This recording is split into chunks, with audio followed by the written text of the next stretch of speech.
What is up, guys? Welcome back to a brand new video, and we are here back with an incredible theory. Now, this is a theory I found floating around the internet. It is a Star Wars theory, and if you guys saw the title, you know that it is Snoke is Mace Windu. So if you guys don't know who Snoke is the guy from the beginning of Star Wars: The Force Awakens. Not the beginning. I'm sorry. If you see, you'll see him in the trailer. And there's a bunch of stuff that I'll have to explain in this video, but it is mind-blowing, absolutely mind-blowing, guys. Yeah, so the first thing, we'll start with how Samuel L. Jackson himself says that Mace Windu is not dead. And I'll get to you guys with this, and yeah, so here you go. Okay, so the first thing is, when Mace Windu dies, quotation marks, dies, he, in the third episode, he is betrayed by Anakin. Not necessarily betrayed, well, actually, yes, betrayed, but, or Chancellor Palpatine is there, trying to electrocute him when, Mace Windu is blocking the electrocution, or the lightning back from his lightsaber back to Emperor Palpatine. So, Emperor Palpatine is actually just damaging himself there. What's happening there? And then Mace Windu, Emperor Palpatine says, "I don't have any more power, I can't do this anymore." And so Mace Windu says, "You're too dangerous to be left alive," and he's about to kill him when Anakin whips out his lightsaber, cuts Mace Windu's one hand, or two hands, I can't remember which it is, after that, he can't use his lightsaber right there. So Emperor Palpatine starts electrocuting him, and then he eventually forces him out the window of this huge skyscraper. Now, Samuel L. Jackson has stated many times that he believes that Mace Windu is still alive, and he says that he's been explaining that Jedis can fall from incredibly high heights and not take any damage from it, which is extremely true. So if you look at like when Obi-Wan and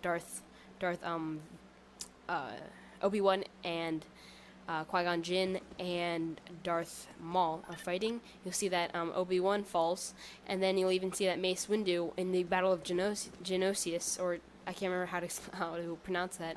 You'll see that he right there is he jumps off in this incredibly high distance and he lands it. If you look, one other point I want to bring out right here is if you look at Emperor Palpatine's face right there, after he has been electrocuted, after he electrocuted himself, you'll see that his face, it looks really deformed and popped out, so he looks like Darth Sidious right there. And if you look at the character Snoke side by side by Mace Windu, and one more thing really fast, Chancellor Palpatine versus Darth Sidious, you'll see that Darth Sidious has a ton of whiter skin. Now, that could have lightened his skin from the electrocution, and so that's why Snoke is so white. You see in The Force Awakens, Snoke is so white because now, this is just a theory, of course, but it is because when Emperor Palpatine or Darth Sidious was electrocuting him. And you'll see that Snoke has this long scar down his head, and that is because of when he forced him out the window. He could have landed wrong and hit his head, but he still survived. And yeah, so that's crazy, but people say he's still alive, and yeah, let's get more into this. One thing I wanted to bring out is that when you get your arm cut off for a Jedi, everybody has known that that is not a lethal injury. Now, there's been multiple people that has happened to. For an example, that has happened to Anakin Skywalker himself, and there's been many other Jedi that has had their arm cut off, like Luke Skywalker for the other one. I'm sorry, but they got it replaced with this mechanical arm, which is really cool, guys. Okay, so you guys might be saying that Snoke does look nothing like Mace Windu, but if you think about it, that Mace Windu was hit by the lightning, which would have lightened his skin, and that the scar down his head, you'll see that when he could have, like when he flew out the window, he could have gotten hit in the head like that. So that is exactly how you would think they would look if that did happen. Snoke says himself that he has seen the Galactic Empire rise and fall. So for someone to be able to see the Galactic Empire rise and fall, they would have had to been alive in the prequels, and Mace Windu was alive to see the Galactic Empire rise and fall. So if you look at Mace Windu's lightsaber, and if you look at the blue lightsabers, which is resembled as Jedi lightsaber, and then the red lightsabers, which is the Sith lightsabers, you will know if you mix those together, it would make purple. And purple is meant to resemble the balance of the Force. Now, he himself, if you look in the Star Wars Episode 1, The Phantom Menace, he's a bit reluctant in training Anakin because they thought he was the chosen one, when he believed he himself was the chosen one to bring balance in the Force, because he was trained in the way to use the Force. Okay, so another thing is that Mace Windu uses a special, a Force, a fight thing, I can't remember what it's called, but he uses something called Vapad. Now what this allows him to use the dark side of the Force while he's in a duel. But he tries to contain it, and so in areas that he doesn't freak out and stuff like that. But you can definitely see this when he cuts off Jango Fett's head in the Attack of the Clones, and when he's about to kill Emperor Palpatine. And Anakin gets at him and says that is not the Jedi way to kill someone without a trial. Snoke was obsessed with the dark and the light side of the Force, the balance with it, and he decided to train Ben Solo solely because he had the dark and the light side of the Force within him. And Snoke says in the trailer, he says, what you are made of, the dark side and the light. So obviously he has some experience there with the dark side and the light side. Therefore, Mace Windu would be would fit in right there with him as a character. So you might be asking, why would Mace Windu turn to the dark side? Well, you can tell that he has been using the dark side of the Force. He is trained with it. Now, all it would take for him to turn to the dark side is just the right push. So, since Anakin betrayed Mace Windu, that could have been the right push for when he cuts off his arm. It could have been the right push to send him to the dark side. Now, he could have had a bitterness toward the Skywalker lineage, so he could be getting after that. So this may be why he wants to find Luke, so he could kill off the Skywalker bloodline as revenge. And this is a point that another YouTuber brought out to me, and this is that the signature move of Mace Windu is a backsling slicing